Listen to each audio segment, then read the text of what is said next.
আসসালামু আলাইকুম। Hello everyone, কেমন আছেন সবাই? আশা করছি ভালো আছেন। আমি ও আমার পরিবারের সকলে অনেক অনেক ভালো আছি, আলহামদুলিল্লাহ। কাছে দূরে, দেশ এবং দেশের বাইরে যে যেখান থেকে আমার আজকের এই ব্লগটি দেখছেন, তাদের সবাইকে অনেক অনেক অভিনন্দন ও ভালোবাসা জানিয়ে আমি আমার আজকের ব্লগটি শুরু করছি। আজকে আমার ফ্রিজটা একদম আমার মনের মতো করে ঝকঝকে তকতকে করে ক্লিন করে নেব। আর ক্লিন করার আগে যে অবস্থাটা ছিল আমি সেটি একটু দেখিয়ে দিচ্ছি। আর আমি এই ফ্রিজটা পরিষ্কার করার আগে ফ্রিজের যত সমস্ত জিনিস ছিল ডিপে আমি সব কিছু একে একে নামিয়ে টেবিলের উপর রেখে তারপর ফ্রিজের যে কাগজগুলো ছিল সেগুলো উঠিয়ে নিচ্ছি। আর আমি কিন্তু একা আমার ফ্রিজটি পরিষ্কার করিনি, আমি আর আমার হেল্পিং হ্যান্ড দুজন মিলে এই ফ্রিজটি পরিষ্কার করে নিয়েছি। আমি ফ্রিজটি পরিষ্কার করেছিলাম, আমার হেল্পিং হ্যান্ডে আমাকে পরিষ্কার করে দিয়েছিল। তাও হবে হয়তো 6 মাসের মতো হবে ক্লিন করেছিলাম, এর মাঝে আর ক্লিন করিনি। তো শীতের আগে মানে শীত শুরু হবে তার কিছুদিন আগে আমি ফ্রিজটা ক্লিন করে নিয়েছিলাম। শীত চলে যাওয়ার পর আর আমি ফ্রিজটা ক্লিন করিনি। তাই আমি দেখিয়ে দিচ্ছি যে ফ্রিজটার কী বেহাল অবস্থা। এটা হচ্ছে নর্মালের অবস্থা, ফ্রিজ নর্মালের যে কী অবস্থা হয়েছে সেটাও দেখিয়ে দিচ্ছি। ডিপের অবস্থাটা একদম বেশি বেহাল অবস্থা হয়েছিল, বরফ জমতে জমতে একদম অবস্থা খারাপ হয়েছিল। ফ্রিজটা অনেক বেশি অপরিষ্কার হয়েছিল, তাই যখনই ফ্রিজে আমি হাত দিতাম কোনো কাজ করার জন্য বা ডিপে বা নর্মালে যেখানেই হাত দিই না কেন, যখনই কোনো জিনিসের জন্য ফ্রিজে হাত দিতাম তখনই আমার এত খিটখিট লাগতো, কীরকম একটা অগুছালো এলোমেলো মনে হতো, নিজেকে গুছালো মনে হতো না, পরিপাটি মনে হতো না। তো এই যে দেখুন, দেখতেই পাচ্ছেন যে বরফ কী পরিমাণে জমে গিয়েছিল। তো এগুলি ফ্রিজটা বেশ ভালোভাবে ক্লিন করতে অনেকটা সময় লেগে গেছে। তো আমার যিনি বাসায় হেল্পিং হ্যান্ড আছে, ও হচ্ছে সব বাসার কাজ শেষ করে আমার বাসায় আসে বিকেলবেলা কাজ করতে। তো ও বিকেলবেলায় এসে আমি যখন ফ্রিজের সব কিছু নামিয়ে দিচ্ছিলাম তখন ও অন্যান্য কাজ করছিল। বিকেলবেলায় এসে অন্যান্য কাজ করে শেষ করে তারপর আর কি আমার ফ্রিজটা ক্লিন করে নিচ্ছিল। একদম ফ্রিজটা ক্লিন করতে করতে সন্ধ্যা হয়ে গিয়েছিল। তো এই তো দেখতেই পাচ্ছেন আমার ফ্রিজের সমস্ত জিনিসপত্র নামিয়ে আমি এখানে টেবিলের উপরে রেখে দিয়েছি। এগুলি সব কিছুই আমার ফ্রিজে নর্মালে রাখা ছিল। ফ্রিজটা হয়তো অনেক আগেই আমি ক্লিন করে নিতাম, কিন্তু আমার মেয়ের পরীক্ষা শুরু হয়েছিল, মেয়েকে একটু সময়টা বেশি দিতে হয়েছিল।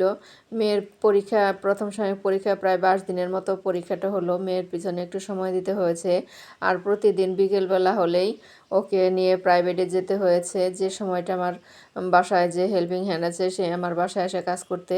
তো ওই সময়টাই আর কি আমাকে তাড়াহুড়া করে বের হয়ে যেতে হয় মেয়েকে নিয়ে প্রাইভেটে, যে কারণে অনেক দিন হয়ে গেছে ফ্রিজটা ক্লিন করে করা হয়ে ওঠেনি।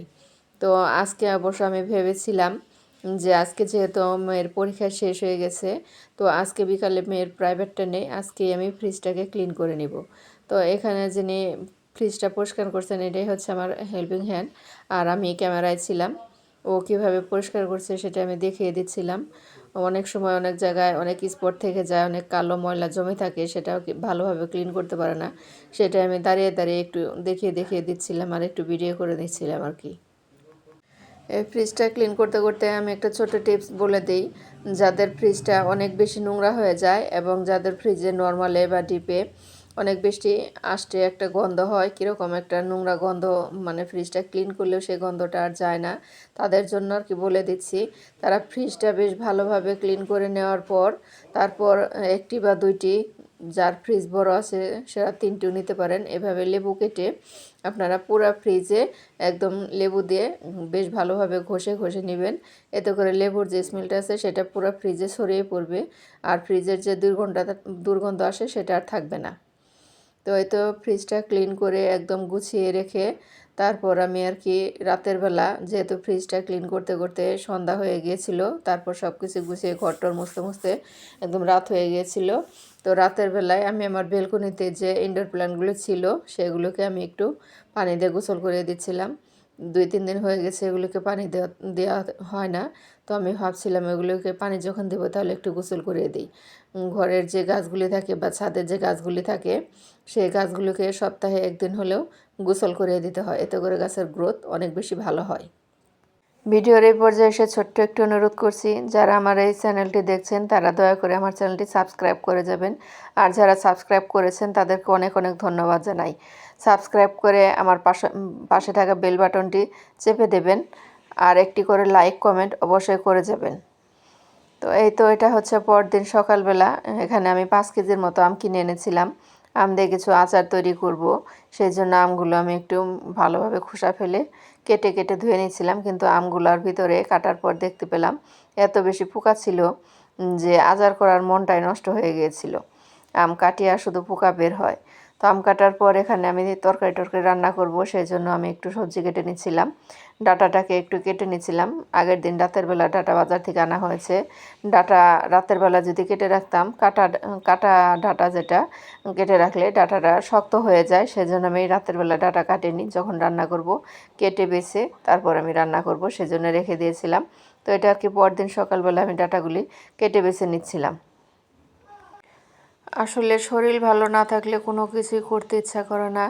শরীরের সাথে সমস্ত কিছুর সম্পর্ক। শরীর ভালো না থাকলে মন ভালো থাকে না, আর মন ভালো না থাকলে একদমই কাজকর্ম করতে ভালো লাগে না। কিছুদিন ধরে আমার কি হয়েছে জানি না, কাজকর্ম করতে আমার একদমই ইচ্ছে করছে না, ভালোও লাগছে না। অবশ্য দীর্ঘদিন ধরে আমি একটু অসুস্থ। আমি মাঝে মাঝে ডাক্তারের কাছে যাচ্ছি, ডাক্তার দেখাচ্ছি।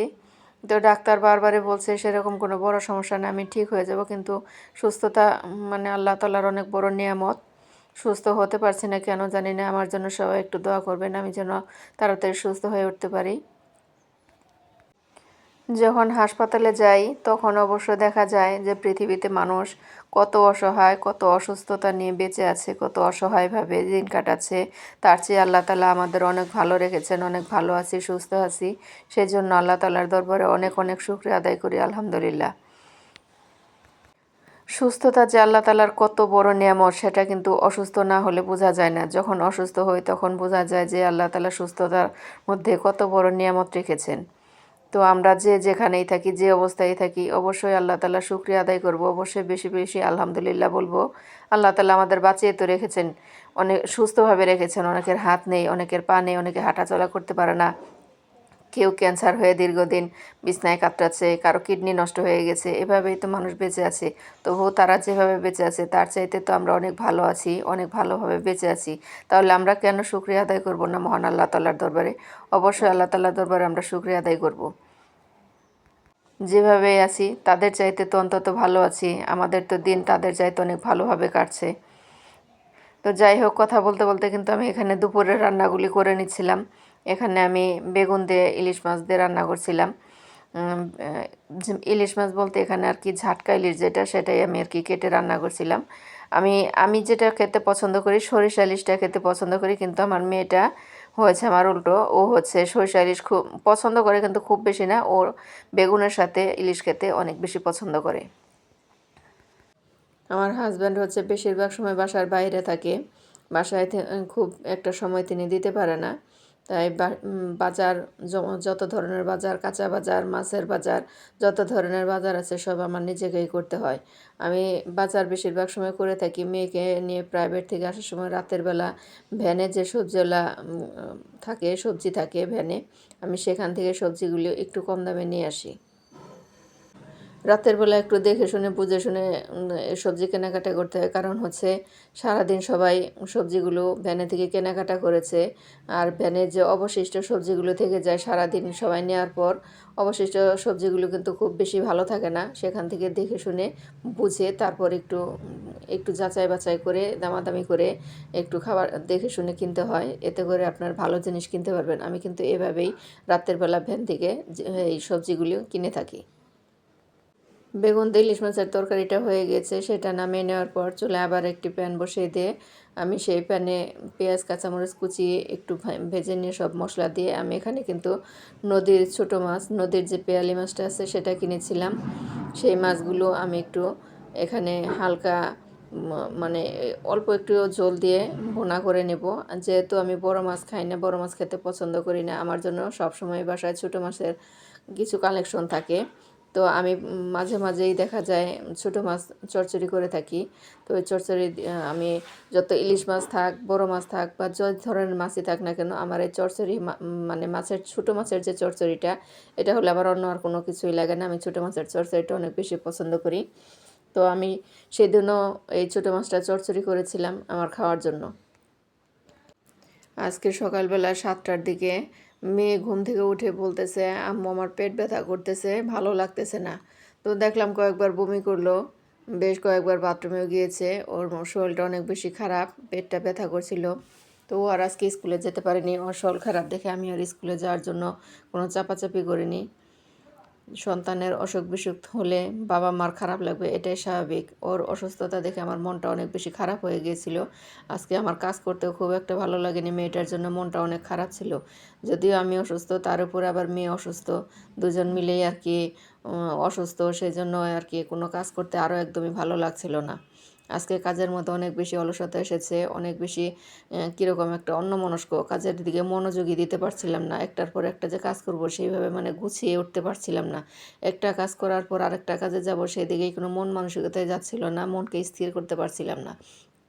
বারবার ইচ্ছে করছিল বিছানায় গিয়ে শুয়ে থাকি, আমার আর আজকে কোনো কাজ করা হবে না। কিন্তু আমাদের গৃহিণীদের তো ছাড় নেই, ছুটি নেই। অসুস্থ থাকি, জ্বর জ্বর তারপর অসুস্থতা, যার যত অসুখই হোক না কেন, এভাবেই কিন্তু আমাদের চলাফেরা করতে হবে, রান্নাবাড়া করতে হবে, সংসারের প্রতিটা মানুষের জন্য আমাদের কাজকর্ম করতে হবে, এটাই নিয়ম। আমাদের গৃহিণীদের কোনো ছাড় নেই, ছুটি নেই। এই তো আমার তরকারিটা হয়ে গেছে। কথা বলতে বলতে আমার বিদায় নেওয়ার সময় হয়ে গেছে। যে যেখানে আছেন সুস্থ থাকবেন, ভালো থাকবেন। আমার জন্য বেশি বেশি দোয়া করবেন, আমি যেন অনেক ভালো ভালো ব্লগ নিয়ে আপনাদের মাঝে হাজির হতে পারি। ভালো থাকবেন, সুস্থ থাকবেন। আল্লাহ হাফেজ। আসসালামু আলাইকুম।